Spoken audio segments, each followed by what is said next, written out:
اکنون کندک اول اسلحه دافع هوا زیو 23 با نظم خاص نظامی و تقدیم نمودن مراتب احترام به مقامات بلندپایی امارت اسلامی از مقابل لوج عبور می کند.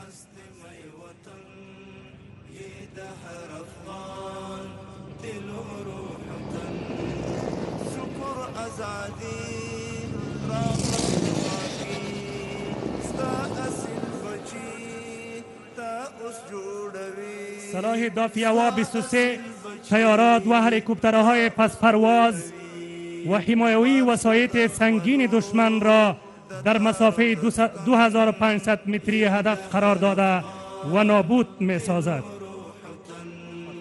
قدرمنو حاضرینو د راکټ او توپچي ځواکونو د قطعات او جزو تامونو له ډلې څخه دا د تاسو وینئ چې د دفاع هواز یو درویشت دوهم کنډک هم د لوز له مخې په عالي نظم د تېرېدو په حال کې دی.